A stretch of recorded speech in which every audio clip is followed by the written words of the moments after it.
Hello friends, പുതിയൊരു വീഡിയോയിലേക്ക് എല്ലാവർക്കും സ്വാഗതം. കഴിഞ്ഞ 9 മാസമായിട്ട് ഇന്ത്യൻ മാർക്കറ്റിൽ തുടരുന്ന അനിശ്ചിതത്വത്തിന് അവസാനമാകുന്നു. മാർക്കറ്റിനെ സംബന്ധിച്ച് വളരെ പോസിറ്റീവായ ഒരു ദിവസമായിരുന്നു ഇന്ന്. ബഡ്ജറ്റിന് ശേഷം വിപണിയിലുണ്ടായ ഇടിവ് നികത്താൻ ഈ ഒരു ദിവസം തന്നെ മാർക്കറ്റിന് സാധിച്ചിരിക്കുന്നു. ഇന്നലെ ലേറ്റ് നൈറ്റ് ട്രംപിന്റെ ഭാഗത്തുനിന്ന് വന്ന ഇന്ത്യക്ക് മുകളിലുള്ള താരിഫ് കുറയ്ക്കുന്നു എന്നുള്ള സോഷ്യൽ മീഡിയ പോസ്റ്റും അതിനെ തുടർന്ന് മോദിജിയുടെ ഭാഗത്തു നിന്നുള്ള റിയാക്ഷനും ഒക്കെ തന്നെയാണ് ഇന്ന് വിപണിയെ സ്വാധീനിച്ചതെന്ന് നമുക്കറിയാം. ഇതുകൂടാതെ ഇപ്പോൾ ഈവനിങ് വാണിജ്യമന്ത്രി പീയൂഷ് ഗോയലും മാധ്യമങ്ങളെ കാണുന്നു. അദ്ദേഹത്തിന്റെ വാക്കുകൾ നമ്മൾ നോക്കുകയാണെങ്കിൽ പീപ്പിൾ ഫസ്റ്റ് സ്ട്രാറ്റജി ആകും ഇന്ത്യ സ്വീകരിക്കുക എന്ന് അദ്ദേഹം വ്യക്തമാക്കിയിരിക്കുന്നു. കൂടാതെ സെൻസിറ്റീവ് സെക്ടേഴ്സ് ആയിട്ടുള്ള അഗ്രികൾച്ചർ, ഡയറി പ്രോഡക്ട്സ് തുടങ്ങിയവയിലൊന്നും ഒരു കോംപ്രമൈസിനും ഇന്ത്യ ഇപ്പോഴും തയ്യാറല്ല എന്നും അദ്ദേഹം ഈ പ്രസ് മീറ്റിൽ പറയുന്നുണ്ട്.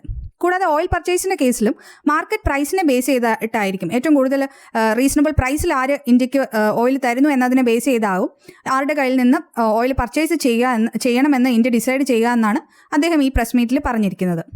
ഇനി നമ്മൾ നിഫ്റ്റിയുടെ പെർഫോമൻസ് നോക്കുകയാണെങ്കിൽ ഇന്ന് നിഫ്റ്റി 2.5% നേട്ടത്തിലാണ് ക്ലോസ് ചെയ്തിരിക്കുന്നത്, 25,727.5. ഇനി സെൻസെക്സിന്റെ കേസിലും നമ്മൾ നോക്കുകയാണെങ്കിൽ 2.54% ഉയർന്ന് 83,739.13 ക്ലോസ് ചെയ്തിരിക്കുന്നത്.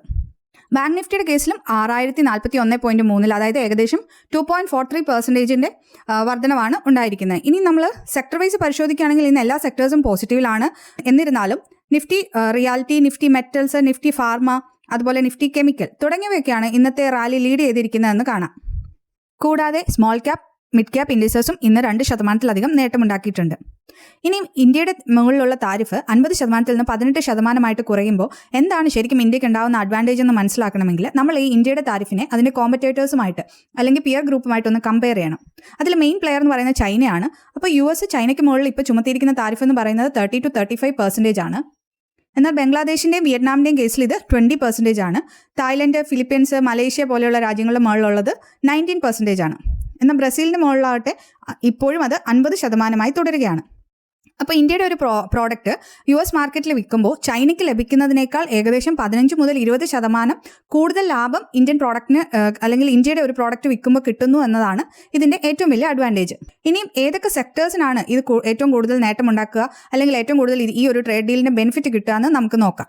സെക്ടർ വൈസ് നോക്കുമ്പോൾ ഈ ഒരു ട്രേഡ് ഡീൽ നിലവിൽ വന്നാൽ അതിൻ്റെ ബെനിഫിറ്റ് ഏറ്റവും കൂടുതൽ കിട്ടുക textile sector, IT services, pharmaceutical, electronics manufacturing, automobile, engineering sector, അതുപോലെ ജ്വല്ലറി, മറൈൻ ഫിഷ് പ്രോഡക്ട്സ് തുടങ്ങിയ സെക്ടേഴ്സിലൊക്കെ ആയിരിക്കും. അതിൽ തന്നെ ടെക്സ്റ്റൈൽ സെക്ടർ നമ്മൾ എടുക്കുകയാണെങ്കിൽ Gokuldas exports, KPR mills, Vardhman textiles, Trident, Welspun, അതിലൊക്കെ ഇന്ന് ഒരു പോസിറ്റീവ് റാലി കാണാൻ സാധിച്ചു. ഇനി വേറൊരു സെക്ടറാണ് ഇലക്ട്രോണിക്സ് മാനുഫാക്ചറിങ് സെക്ടർ. അതിൽ വരുന്ന കമ്പനീസ് നമ്മൾ നോക്കുകയാണെങ്കിൽ സിർമ ഇന്ന് 10% ഉയർന്ന് 802 ആയിട്ടുണ്ട്. അതുപോലെ ആവലോൺ ടെക്നോളജീസിൽ 20% അപ്പർ സർക്യൂട്ട് ആയിരുന്നു. അതിൻ്റെ ലാസ്റ്റ് 2 മന്ത്സിലെ തന്നെ ഏറ്റവും ഹയസ്റ്റ് പ്രൈസ് ആയിരുന്നു ഇന്ന് ഉണ്ടായിരിക്കുന്നത്.